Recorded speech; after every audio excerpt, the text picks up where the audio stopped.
निगाह मोमिन से तू बदल जाती है तकदीर, निगाह मोमिन से तू बदल जाती है तकदीर। ये बंदा की कुव्वत नहीं कुदरत का इशारा, ये बंदा की कुव्वत नहीं कुदरत का इशारा। ऐ मर्द खिरद तरके मासी की जरूरत, ऐ मर्द खिरद तरके मासी की जरूरत। अब सोहबत सालह के सिवा कोई नहीं चारा, अब सोहबत सालह के सिवा कोई नहीं चारा। सुब्हानक ला इल्म लना इल्ला मा अल्लमतना इन्नका अंतल अलीमुल हकीम। आमनतु बिल्लाह सदाकाल्लाह। महामहिয়ান শক্তিধর মালিকের দরবারে লাখ কোটি শুকর ও সুজুদ রব্বে কায়নাত আমাদেরকে শুক্রবারের দিন আল্লাহ পাকের ঘরে মেহমান করে আগে আগে আজান বলবার সুযোগ করে দিলেন। শুকর আদায় করে সকলে মিলে উচ্চ স্বরে একালে কালেমাতুশ শুকর উচ্চারণ করি আলহামদুলিল্লাহ। দরুদ সালাম বিশ্বর প্রধান মুক্তির দূত শান্তির বার্তা হোক হেদায়েতের পরম দিশারি উম্মতের কান্ডারি সাইয়্যিদুনা জনাবে মুহাম্মদুর রাসূলুল্লাহ সাল্লাল্লাহু আলাইহি ওয়াসাল্লামের পর। মুহতারাম হাজিরিন, নানামুখী বিপর্যয় আজ মুসলমানদেরকে গ্রাস করে ফেলেছে। মুসলমান এমনকি সারা বিশ্বের মানুষ এবং মানবতা বর্তমান নানামুখী বিভিন্ন ধরনের মহামারীতে আক্রান্ত হয়ে আছে। বিপদ আপদ এটা যেন মানুষের পিছুই ছাড়ছে না। তসবির দানার ন্যায় তসবির 100টা দানার মধ্য থেকে যদি যে কোনো একটি দানার মাঝখানে রশিটা ছিঁড়ে যায়, যেমন করে একটি দানার পর আর একটি দানা পড়তেই থাকে পড়তেই থাকে পড়তেই থাকে, ঠিক তেমনি ভাবে বর্তমান সময়েও মানুষ এবং বিশেষ করে মুসলমানদের বিপদ আপদ বিপর্যয় তসবির দানার ন্যায় একের পর এক বেড়েই চলছে, থামার কোনো নিশানা নাই। কিন্তু মুসলমানদের বিপর্যয় আর মুসলমানদের বিপদ আপদ আর মুসলমানদের মহামারী এগুলো কেন হয়, কি কারণে হয়, কোন অপরাধে হয়, সেগুলো 1450 বছর আগে আমার নবী সতর্কবাণী শুনিয়ে গিয়েছেন। যদি মুসলমানেরা যতদিন পর্যন্ত মুসলমানেরা মুমিনরা তাদের লিডার, তাদের নেতা, তাদের নবী মুহাম্মদুর রাসূলুল্লাহ সাল্লাল্লাহু আলাইহি ওয়াসাল্লামের দিক নির্দেশনা মেনে চলবে এবং তার সতর্কবাণীকে সতর্কতার সাথে গ্রহণ করবে, ততদিন পর্যন্ত এ জাতির বিপদ বিপর্যয় নেমে আসবে না। যেদিন থেকেই নবীজি ভবিষ্যৎবাণীগুলো, নবীজি সতর্কবাণীগুলো মুমিন মুসলমানেরা ভুলে ভিন্ন কোন ধর্মের, ভিন্ন কোন মতাদর্শের অথবা স্বেচ্ছাচারিতা স্বরূপ কোন আচরণ মুসলমানেরা করবে, তখনই একের পর এক বিপদ আসতে থাকবে, বিপর্যয় ঘটতে থাকবে। এজন্য আজকে আপনাদের সম্মুখে আমি নবীজি এমন কিছু সতর্কবাণী নিয়ে হাজির হয়েছি, যে সতর্কবাণীগুলো আমরা সতর্কতার সাথে গ্রহণ না করার কারণে, স্মরণ না রাখার কারণে আজ আমাদের মাঝে ব্যাপক বিপর্যয় এবং বিপদ এবং অস্থিরতা ছেয়ে গিয়েছে। আল্লাহ পাক যেন আমার রাসূলের সতর্কবাণীগুলোর উপরে আমাদেরকে সতর্কতার সাথে সেগুলোকে মোকাবেলা করার এবং ওই সমস্ত সতর্কবাণী যেগুলো নবীজি শুনিয়েছেন সেগুলো থেকে সতর্ক থাকার, বেঁচে থাকার, ফিরে থাকার জন্য তৌফিক দান করেন। মহব্বতে বলি আমিন। মুহতারাম হাজিরিন, যতগুলো বিপদ আছে সব বিপদগুলো মুসলমানদের এবং মানুষের হাতের কামাই, এটা কোরআন শরীফে আছে।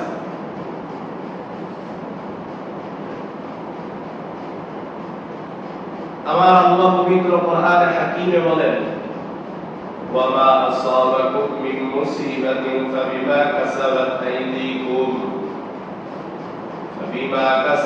আইদিকুম ওয়া ইয়াফু আন কাসীর। আল্লাহ বলেন, হে মুমিনেরা, যে বিপদ এবং বিপর্যয় তোমাদের মাঝে বিরাজ করতেছে, তোমরা যে বিপদে পড়েছো, এর মধ্য থেকে একটা মুসিবত এমন নয় যে মুসিবতটা আমি আল্লাহ তোমাদেরকে আগ বাড়িয়ে দিয়েছি। না না না, ফাবিমা কাসাবাত আইদিকুম, যেই বিপদ এবং বিপর্যয়ের মাঝে তোমরা সরে মুমিন, আল্লাহ বলেন এগুলো সব কিছু একমাত্র তোমাদের হাতের কামাই। আল্লাহ বলেন, তোমরা কি মনে করেছো তোমরা যা হাতে কামাই করো, অর্থাৎ তোমরা যেই ধরনের কার্যকলাপ করো, আমি আল্লাহ তার বিনিময়ে তোমাদেরকে পরিপূর্ণভাবে প্রতিদান বিপদ দিয়ে থাকি? না না, আল্লাহ বলেন তোমাদের হাতের কামাই ঠিক আছে, হাতের কামাইয়ের কারণে তোমাদের বিপদ বিপর্যয় আসে, তবে তোমাদের হাতে যত বিপদ বিপর্যয় কামাও, আমি আল্লাহ সব বিপদ তোমাদেরকে দেই না, বরং ওয়ায়াফু আন কাসীর, বরং অধিকাংশই ক্ষমা করে দিই, সামান্য মাত্র প্রতিদান তোমাদেরকে দিয়ে দে।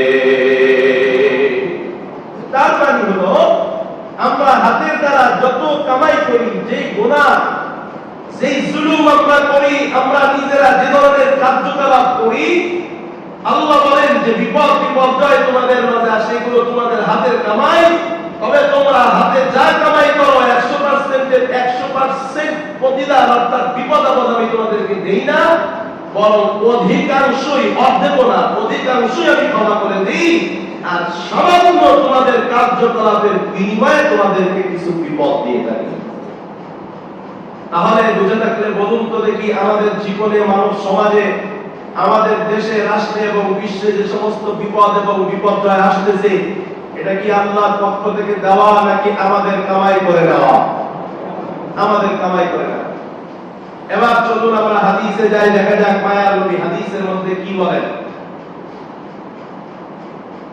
আল্লাহ أقبل علينا رسول الله صلى الله عليه وسلم يا معشر المجاهدين صحابة کرام رضي الله تعالى عنهم حضرت ابن عمر رضي الله عنه বর্ণনা করেন, একদিন মায়ার নবী আমাদের সামনে এসে একটা ভাষণ দিলেন। ভাষণে মায়ার নবী বললেন, খামসুন ইযা বতুলিতুম বিহিন্না, এই মুমিনের দলেরা, এই দুনিয়ার মানুষ, হে আমার উম্মতেরা, পাঁচটি বিপদ বিপর্যয় এমন আছে, ইযা বতুলিতুম বিহিন্না, পাঁচটি পরীক্ষা এমন আছে তোমাদের জন্য, পাঁচটি কাজ এমন আছে, যেই পাঁচটি কাজ যখন তোমরা করে ফেলবা, সঙ্গে সঙ্গে পাঁচটি কাজের প্রতিদান তোমরা দুনিয়াতেই পেয়ে যাবা।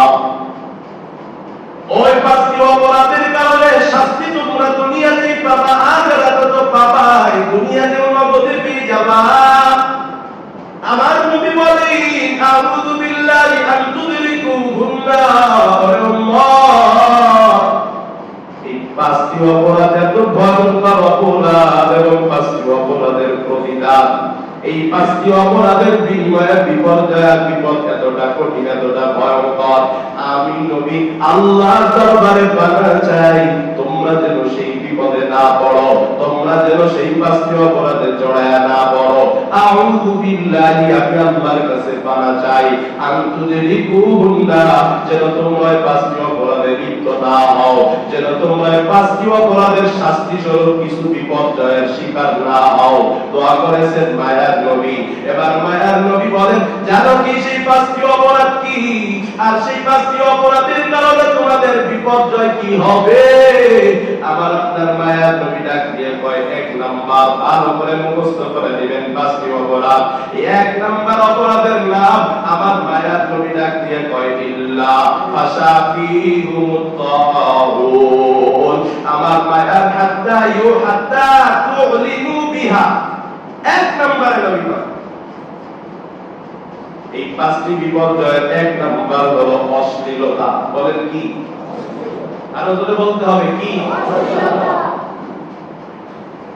লাম তারহারিল ফাহিশাতু ফি কওমিন, যখন কোন কওমের মধ্যে, কোন জাতির মধ্যে, কোন এলাকার মধ্যে, কোন সমাজের মধ্যে, কোন দেশের মধ্যে যখন অশ্লীলতা ছেয়ে যায়, আমার আপনার মায়ার নবী ডাক দিয়ে কয়, অশ্লীলতা যখন ছেয়ে যায় তখন কয়েকটা বিপদ তোমাদের উপরে আসবে। অশ্লীলতার ব্যাখ্যা আমি পরে বলছি, আগে শাস্তিগুলো শুনে নেন। মায়ার নবী কয়, হাত্তা ইউহরিনু বিহা ইল্লা ফাশাফিহুমুত তাউন, তখন ওই কওমের মধ্যে, ওই সমাজের মধ্যে, ওই দেশের মধ্যে মহামারী ছড়ায়া যায়। বলুন না, কি ছড়ায়া যায়? মহামারী ছড়ায়। নাই মনে হয় আমাদের সমাজে মহামারী আসে না? আমাদের সমাজে মহামারী। আমার নবী বলেন, দুই নম্বর ওয়াল আওজাউল্লাতী লাম তাকুন মাদাত ফি আসলাফিহিমুল্লাযীনা মাতাউ। নবী বলেন, এক নম্বরে ওই সমাজের মধ্যে, ওই রাষ্ট্রের মধ্যে, ওই দেশের মধ্যে মহামারী ছড়ায়। দুই নম্বরে ওই দেশে, ওই রাষ্ট্রে অথবা ওই সমাজে এমন এমন নিত্য নতুন রোগের দেখা মিলে, নিত্য নতুন রোগ ধরা পড়ে, সেই রোগের কথা তাদের বাপ দাদারা কোনোদিনও শুনে নাই। তো আমাকে জবাব দিয়ে বলেন তো দেখি, বর্তমানে সেই রোগগুলো ধরা পড়ে, আমাদের বাপ দাদা যারা ছিলেন তারা সেই রোগগুলোর নাম শুনেছিলেননি? কথা বলেন। 100 বছর আগে ডায়াবেটিস রোগ কই ছিল না রে ভাই? আপনার দাদার আমলে অ্যাজমা নামক রোগ কোনোদিন কেউ শুনে নাই। আপনার পরদাদার আমলে ক্যান্সার নামক রোগের কথা কেউ কোনোদিন শুনে নাই। যক্ষ্মা নামক রোগের কথা কেউ কোনোদিন শুনে নাই। এটা হলো এক নাম্বার। দুই নাম্বার, এমন এমন রোগ দেখা দিবে যে রোগের নাম তাদের পূর্বপুরুষরা শুনে নাই। এক নাম্বার শাস্তি হলো তাদের মধ্যে মহামারী দেখা দিবে। বলেন তো দেখি, আমাদের দেশে, আমাদের সমাজে মহামারী আসে কি আসে না? করোনা মহামারী, শীতল আসে, ঘূর্ণিঝড় আসে বিভিন্ন ধরনের, আবার অ্যালার্জি জাতীয় বিভিন্ন রোগ আসে, একের পর এক আসতে থাকে, মহামারী আসে, একের পর এক নিত্য নতুন রোগ আমাদের দেশে ধরা পড়তেই থাকে, পড়তেই থাকে। বাপ দাদা পর্যন্ত শুনে নাই। আমার নবী কয়, হে আমার উম্মতের দল, যখন তোমরা অশ্লীলতার চর্চা করবা তখন তোমাদের মাঝে মহামারী দেখা দিবে, নিত্য নতুন রোগ তোমাদের মাঝে ধরা দিবে। অশ্লীলতা আবার কারে কয়? অশ্লীলতা বলা হয় বেহায়াপনাকে। অশ্লীলতা কাকে বলা হয়? হাফ প্যান্ট পরে যুবকরা ঘুরে, এটা অশ্লীলতা।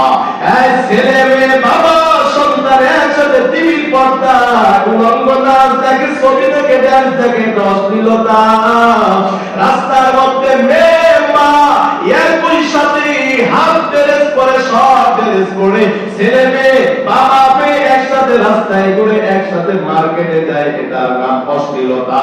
মাইকিং করা হয়, অমুক জায়গায় কনসার্ট হবে, অমুক জায়গায় মমতাজ আসবে, অমুক জায়গায় অমুক শিল্পী আসবে, অমুক জায়গায় গান হবে, অমুক জায়গায় নাচ হবে, মাইকিং করা হয়। আবার টেলিভিশনের মধ্যে মাঝে মাঝে টেলিভিশনের মধ্যে ঘোষণা দেওয়া হয়, কি ঘোষণা? হাফ প্যান্ট পরে ফুটবল খেলা হবে, মেয়েরা ফুটবল খেলবে। কেমনে মেয়েরা ফুটবল খেলবে? মেয়েদের পরনে থাকবে হাফ প্যান্ট, অথচ মহিলাদের সদর হলো টাকটু পর্যন্ত। সেটা পরিবর্তন করার ক্ষমতা কারো নাই। এই যে শরীরের আল্লাহ রাব্বুল আলামিন যে সদর দিয়েছেন, তার কোন অঙ্গকে খুলে মানুষকে দেখানো, সেটার নাম হলো অশ্লীলতা। আমি আপনাদের কাছে প্রশ্ন করতে চাই, এই ধরনের অশ্লীলতা আমার আপনার সমাজ, আমার আপনার সোনার বাংলাদেশে আছে নাকি না? তাহলে আমাদের এই সমাজে মহামারী আসবে, আমাদের এই সমাজে নিত্য নতুন রোগ আসবে। 1450 বছর আগে নবী বলে গেছেন, এটা নতুন কিছু না।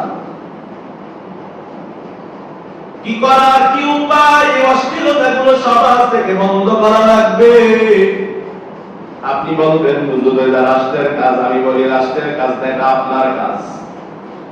কারণ রাষ্ট্র তো দূরের কথা, রাষ্ট্র তো পরের কথা। আগে আপনার ভেতর থেকে অশ্লীলতা দূর করতে হবে, আপনার ছেলের ভেতর থেকে অশ্লীলতা দূর করতে হবে, আপনার মেয়ের ভেতর থেকে অশ্লীলতা দূর করতে হবে, আপনার বিবির ভেতর থেকে অশ্লীলতা দূর করতে হবে, আপনার ছেলের বউয়ের থেকে অশ্লীলতা দূর করতে হবে।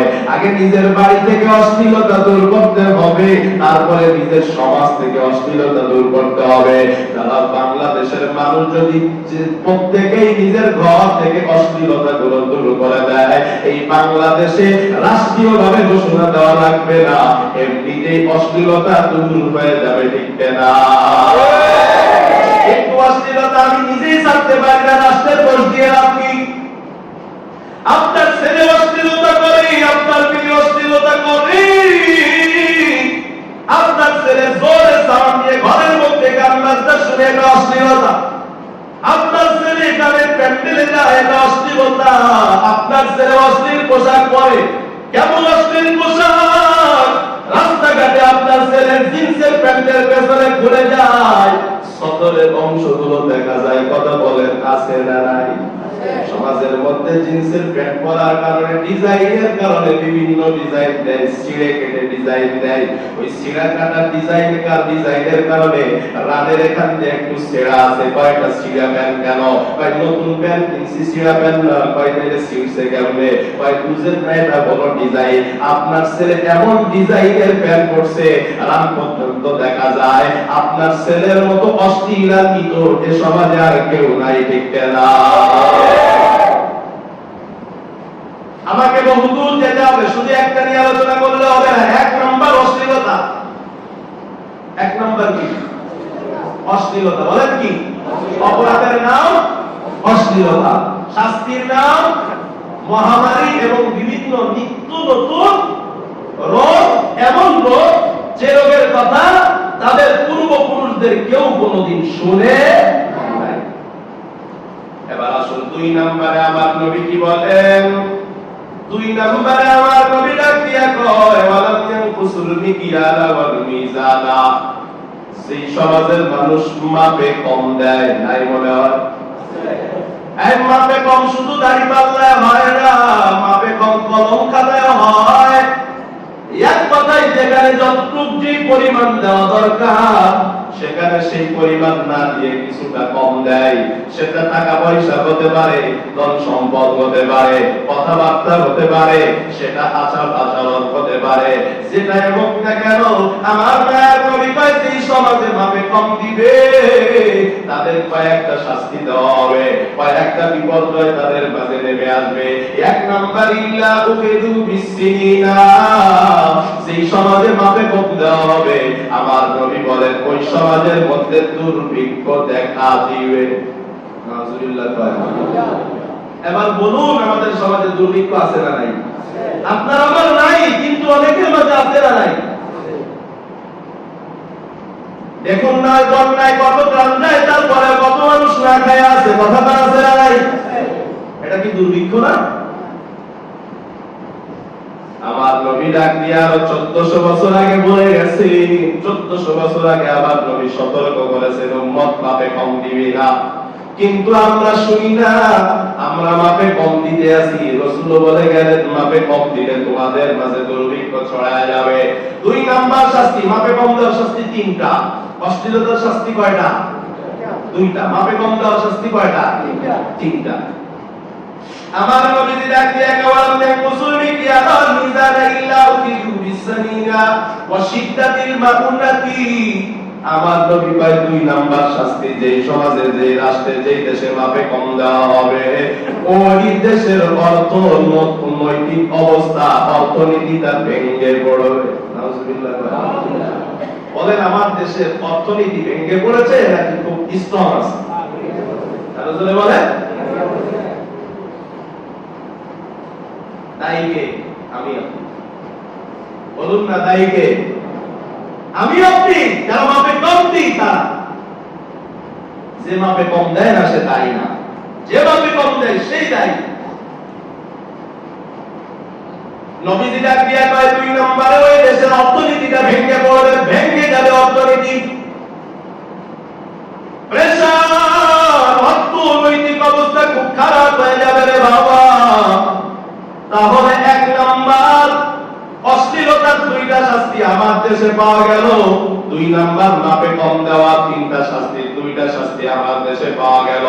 মাপে কম দেওয়া তিন নাম্বার শাস্তি আমার মায়ার নবী ডাক দিয়া কয় ওয়াজাউরিস সুলতানি আলাইহি। আমার নবী ডাক দিয়া কয় যেই সমাজে মাপে কম দেওয়া হবে ওই সমাজের মানুষের জন্য জালেম শাসক আমার মাওলা চাপায়া দিবে। কোন শাসক চাপাবে? আরো জোরে বলেন।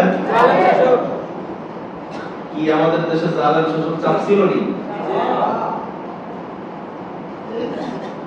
মাপে কম দেওয়া সমাজের মধ্যে জালেম শাসক চাপায়া দিবেন কে? আওয়াজ করে কম। তাই বলে আমাদের অপরাধের কারণে, আমরা মাপে কম দেওয়ার কারণে যে আমাদের উপরে জুলুম করবে সে কিন্তু আল্লাহর কাছে মাপ পাবে না। তোরা সবারই খাওয়া লাগবে রে বাবা।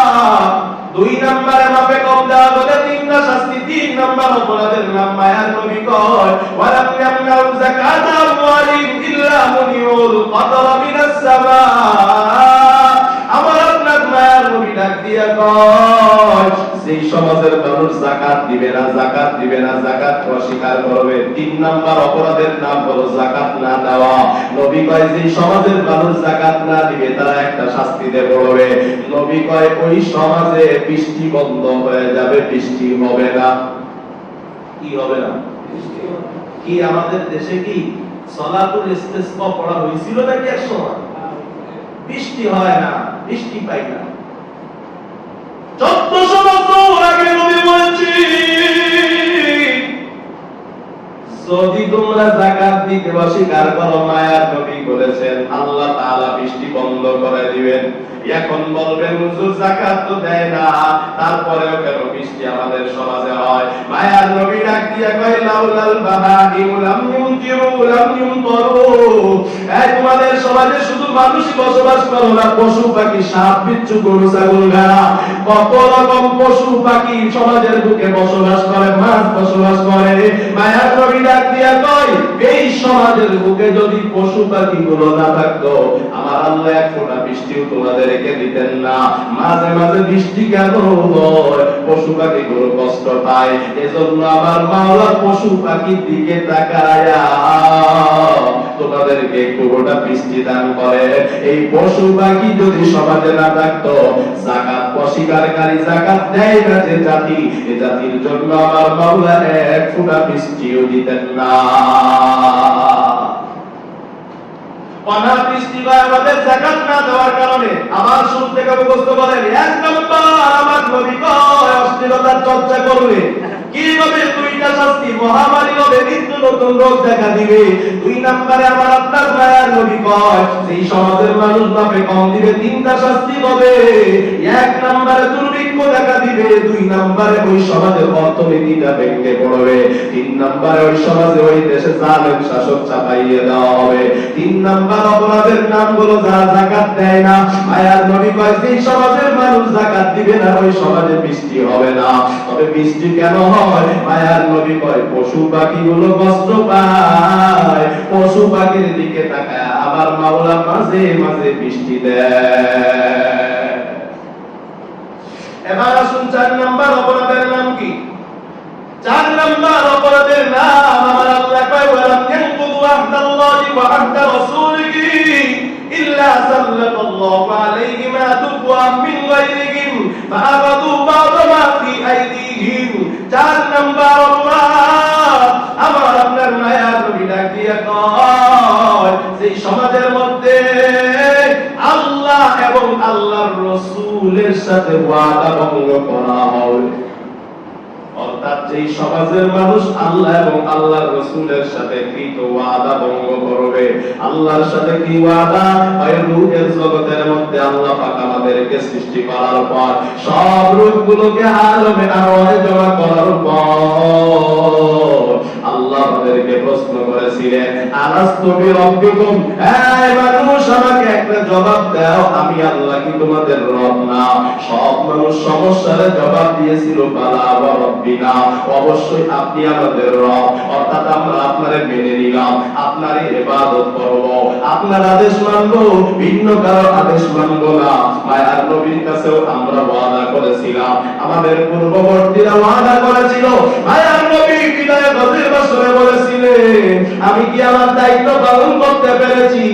সবাই জবাব দিয়েছিল পেরেছেন। মায়ার নবী বলে গিয়েছিলেন তোমরা কি আমার এই নবুয়তটাকে সংরক্ষণ করবা? আমি যেই দিন প্রচার করে গেলাম এই দিনের আমানত কি তোমরা রক্ষা করবা? আমরা নবীর হাতে ওয়াদা করেছিলাম নবী আমরা আপনার ইসলামকে রক্ষা করব, আমরা আপনার ধর্মটাকে মানব, আমরা আপনার সুন্নাত মেনে মেনে চলবো। কিন্তু বর্তমান দেখা যায় আল্লাহ যে আমাদের রব, আল্লাহর সাথে ওয়াদা করেছি একমাত্র আল্লাহর ইবাদত করব, বর্তমানে মানুষ সেই ওয়াদা ভঙ্গ করে কি করে না? ওয়াদা ভঙ্গ করতেছে মানুষ। আল্লাহর নবী কয় যারা আল্লাহ এবং আল্লাহর রাসূলের সাথে ওয়াদা ভঙ্গ করবে তাদের কি হবে? আমার নবী ডাক দিয়া কয় সাল্লাল্লাহু আলাইহি ওয়াসাল্লাম মিন গায়রিহি, তাদের বাহিরের কাউকে, নিজেদের মধ্যে কাউকে না বরং ভিন্ন কাউকে তাদের শাসক বানায় দেওয়া হবে। তাদের শত্রুদের মধ্য থেকে কাউকে তাদের শাসক বানায় দেওয়া হবে। তাই তো আমরা দেখেছি যাদের জন্ম ইন্ডিয়ায়, যাদের বাড়ি ইন্ডিয়ায়, যাদের সবকিছু ইন্ডিয়ায়, তারা আমাদের শাসক হয়েছে বেঁচে। আল্লাহর নবী বলেই তো গিয়েছে আল্লাহর ওয়াদা ভঙ্গ করলে, নবীর ওয়াদা ভঙ্গ করলে তোমাদের শত্রুদেরকে তোমাদের শাসক বানায় দাও। কাকে শাসক বানানো হবে বলুন না? কাকে? শত্রুকে। আমার শত্রুকে আমার উপরে শাসন করতে দেওয়া হবে যদি আমরা আল্লাহর ওয়াদা ভঙ্গ করি।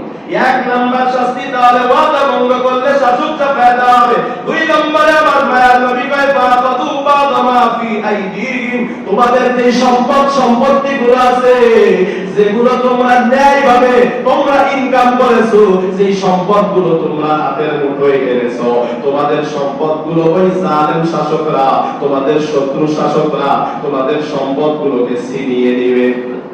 তোমাদের সম্পদগুলো তোমাদেরকে রাখবে না, তারা তাদের পুঞ্জীভূত করে নেবে।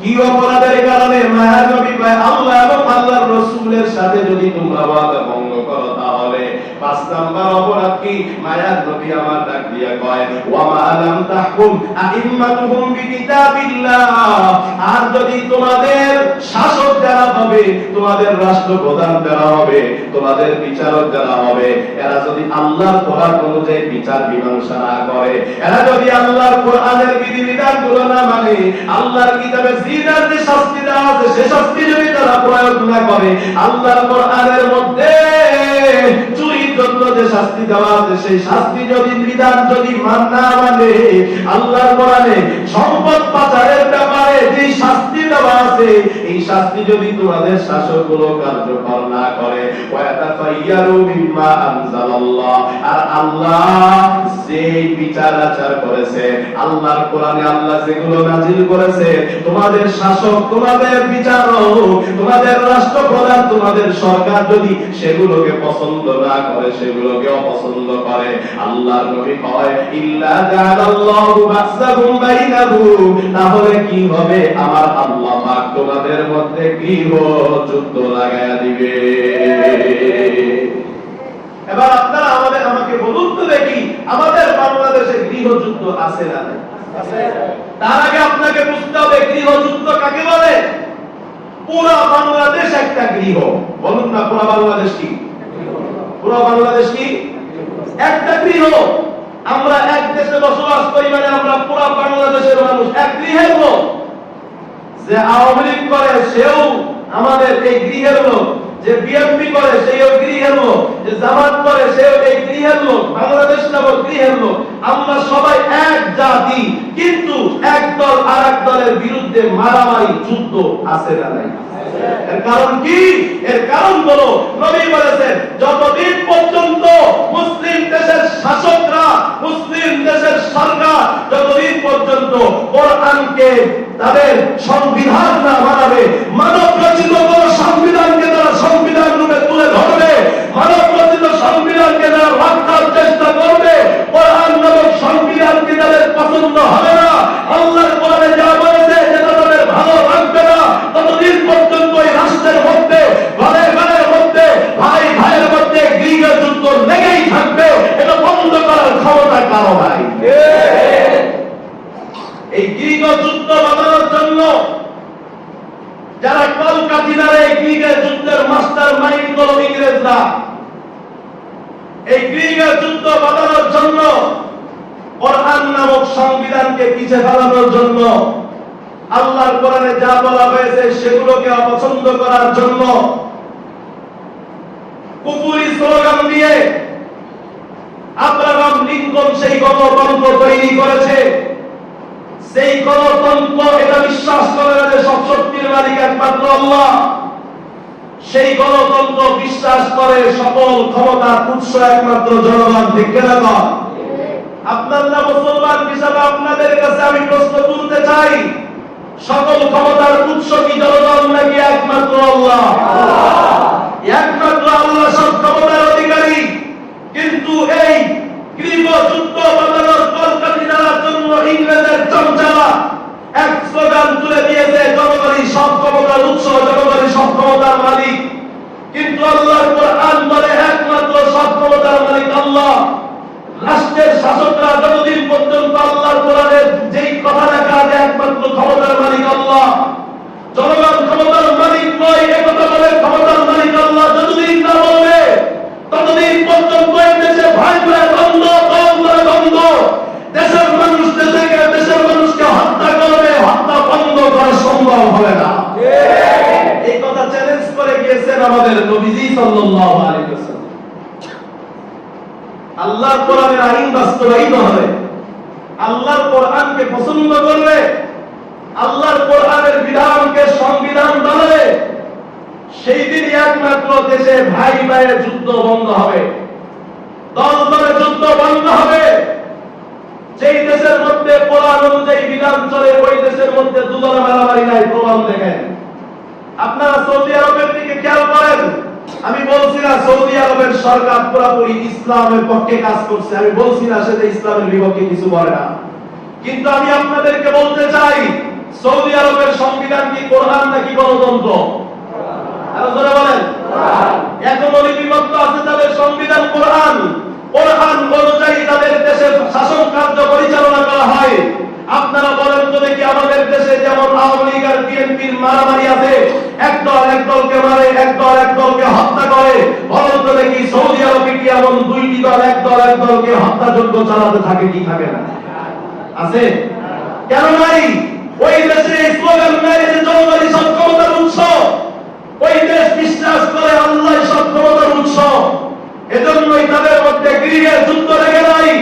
নিজের দেশের মানুষ নিজের দেশের মানুষকে হত্যা করে না, নিজের দেশের মানুষ নিজের দেশের মানুষকে অন্যায় অবিচার করে তাদের উপরে জুলুম চালায় না, চুরি কারাগার করে না, গুলি বিদ্ধ করে না। কিন্তু আমার দেশের শাসকরা গণতন্ত্রে বিশ্বাসী হওয়ার কারণে আর আমার দেশের শাসকরা কোরআনের আইন বাস্তবায়িত না করার কারণে আজকে আমার দেশে হাজার হাজার লাশ পড়ে। জেনে রাখেন বাঙালি মুসলমান, যতদিন পর্যন্ত আমার দেশের শাসকরা কোরআনকে সংবিধান না মানতে পারবে, মানুষ মানব রচিত সংবিধানকে সংবিধান রূপে আঁকড়ে ধরবে, ততদিন পর্যন্ত এই দেশে মারামারি ঘোরাঘুরি এগুলো বন্ধ হবে না। একদল নিঃশ্বাস পেয়ে গেলেও বন্ধ হবে না, একদল নিঃশ্বাস পেয়ে গেলে ভিন্ন দল এসে মারামারি করবে, কিন্তু মারামারি কাটাকাটি থাকবেই। যদি এই কথা মিথ্যা হয় তো আমার রাসূলের কথা মিথ্যা হওয়ার কথা। আমার রাসূল মিথ্যা কথা বলতে পারেন না, অতএব মারামারি হানাহানি এই দেশে থাকবেই, বন্ধ করা যাবে না।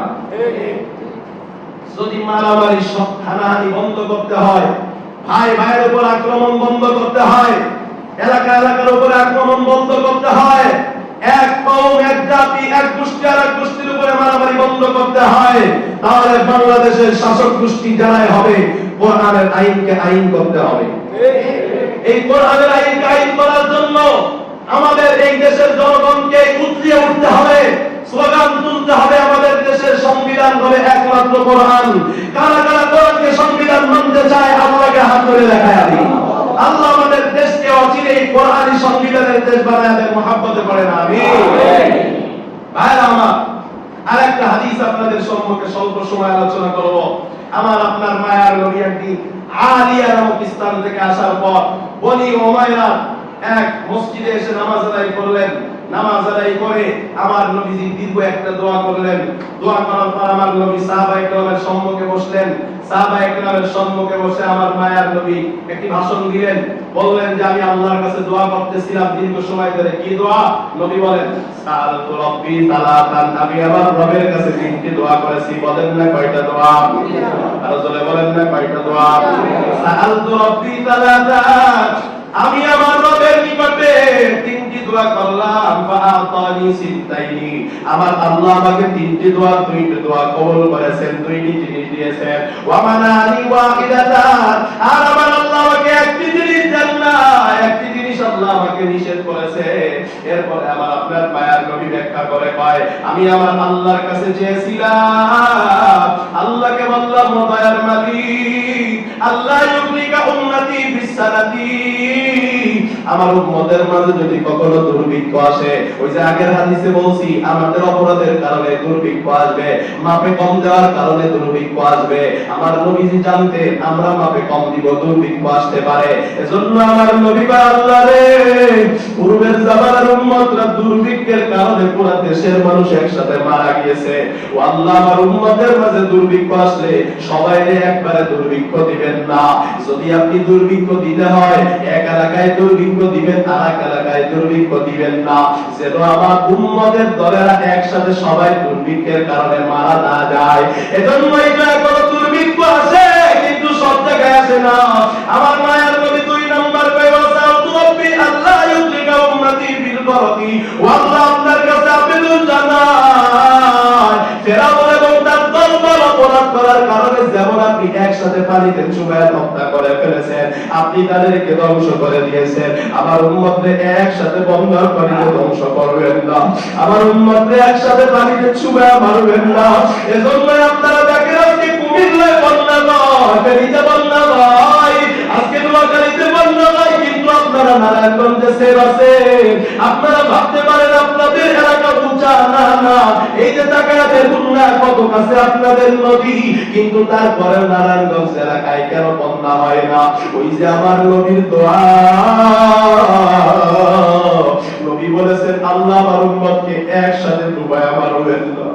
ও আল্লাহ আমার উম্মতকে বন্যাদের পানিতে ডুবাইলে এক এলাকা ডুবায়েন, ভিন্ন এলাকা আপনি বাকি রাখেন। আমার নবীর দোয়ার কারণে আজকে পুরো বাংলাদেশে বন্যা হয় না, না ভাই আজকে বাংলাদেশে যে পরিমাণ পানি ঢুকেছে রে বাবা, একটা এলাকাও অক্ষত থাকার কথা ছিল না রে বাবা। আমার মায়ের নবী কয় 3 নাম্বার দোয়াটা আমি আল্লাহর কাছে করেছি, ওয়াসালতু আল্লাহ ইয়াজালা বাসাকুম বাইনাকুম ফামানা আলিনা, নবী কয় আমি আল্লাহকে বলেছিলাম আল্লাহ আমার উম্মতের মাঝে গিয়ে দ্বন্দ্ব বাঁধায় দিবেন না আপনি, আমার উম্মত যেন ভাই ভাইদের হত্যা না করে, আমার উম্মত যেন একদল হইয়া ভিন্ন দলকে না মারে, আওয়ামী লীগ হইয়া বিএনপি কে না মারে, বিএনপি হইয়া আওয়ামী লীগকে না মারে, জামাত হইয়া এক দলকে না মারে, হেফাজত হইয়া এক দলকে না মারে। যাই হোক বিভিন্ন এলাকায় জাসদ বাসদ যত দল আছে, দলে দলে বিভক্তি হইয়া যেন এক দল আর এক দলকে হত্যা না করে, আমার উম্মত যেন গৃহযুদ্ধটা না করে। নবী কয় আগের 2টি দোয়া আল্লাহ কবুল করেছে, শেষের যে দোয়া এটা আমার আল্লাহ পাক কবুল করেন না। নাই, বন্ধ আকারে গৃহযুদ্ধ বন্ধ করার দোয়া আল্লাহ কবুল করেন নাই। কিন্তু যদি গৃহযুদ্ধ বন্ধ করতে হয়, আগের হাদিস থেকে আমি আপনাদেরকে শুনিয়েছি, একমাত্র কোরআনী বিধান ছাড়া ভিন্ন কোন পন্থা তরিকায় এই বাংলাদেশে মারামারি কাটাকাটি বন্ধ সম্ভব নয়, ঠিক না? এজন্য এখন আপনাদের কি করা উচিত সেটা আপনারা নিজেরাই নিজেদের নীতি ধারণ করবেন। আমি আপনাদেরকে আহ্বান করতে চাই, কোরআনের আইন বাস্তবায়ন যে করবে আমরা সবাই তার পক্ষে থাকবো, পারবো তো ইনশাআল্লাহ? বলুন তো দেখি, যদি কোন সংবিধান পরিবর্তন করতে হয় তাহলে ক্ষমতায় থেকে নাকি ক্ষমতায় না থেকে? কথা বলেন তো দেখি। যারা ক্ষমতায় ছিল এতদিন স্বৈরাচার, এরা যে আইন চাইছে সেই আইনকে তারা পরিবর্তন করছে, কথা ঠিক না বেটি? আওয়ামী লীগ যতদিন ক্ষমতায় ছিল বিএনপি কোন আইন পরিবর্তন করতে পারছে? হ্যাঁ, করতে পারে নাই। আবার বিএনপি যতদিন ক্ষমতায় থাকবে আওয়ামী লীগ কোন আইন পরিবর্তন করতে পারবে? কথা বল, পারবে? সংবিধান যদি পরিবর্তন করতে হয় কাউকে ক্ষমতায় গিয়া মানব রচিত সংবিধান রাস্তা করে ছিঁড়ে ফেলে দিয়ে কোরআনকে উঁচু করে বলতে হবে, আমি ক্ষমতায় এসে ওই সংবিধান ডাস্টবিনে ছুঁড়ে ফেলে কোরআনকে সংবিধান ঘোষণা করব। এজন্য যে কোরআন চাই তার পক্ষে আপনার থাকা লাগবে, যে কোরআন মানে, যে কোরআনের কথা বলে, যে কোরআন বাস্তবায়ন করতে চাই তাকে ক্ষমতায় বসানো লাগবে। কথা ঠিক না বেটি? গণতন্ত্র হারাম সেটা আমরা মানি। আপনারা বলবেন হুজুর আপনারা আলেমদের দলে ইসলামী দল করেন কেন, গণতন্ত্র তো হারাম আপনারাই বলেন। আমি বলতে চাই আপনাদেরকে, গণতন্ত্র হারাম সেটা আপনাদেরকে আমরা মানি, কিন্তু এই গণতন্ত্র কুফরি, এই কুফরি তন্ত্র বন্ধ করতে হলে আগে ক্ষমতায় যেতে হবে। ক্ষমতায় না গেলে এই কুফরি তন্ত্র বন্ধ করা যাবে। আগে ক্ষমতায় যেতে হবে, তারপরে এই মানব রচিত সংবিধান ডাস্টবিনে নিক্ষেপ করতে হবে। এজন্য মুসলমান যদি চান নিজেদের মধ্যে গৃহযুদ্ধ বন্ধ হয়ে যাবে, আরব কান্ট্রিতে যেভাবে কোরআনী বিধান থাকার কারণে একদল আর একদলকে মানে না, এক ভাই আর এক ভাইকে মানে না, এইভাবে যদি বাংলাদেশের মানব কাটাকাটি বন্ধ করতে চান, আমাদের জন্ম থেকে নিয়ে আমরা দেখতেছি একবার আওয়ামী লীগ ক্ষমতায় আসে, একবার বিএনপি ক্ষমতায় আসে, একবার জাতীয় পার্টি ক্ষমতায় আসে, এবং সমস্ত দল যতদিন ক্ষমতায় দেখেছি জন্ম থেকে নিয়ে আজ পর্যন্ত মারামারি আর কাটাকাটি দেখেছি। কথা বলেন না কেন? এবারে একদলকে আপনারা বলতে পারবেন না যে এরা মারামারি কাটাকাটি করে না, বলা যাবে?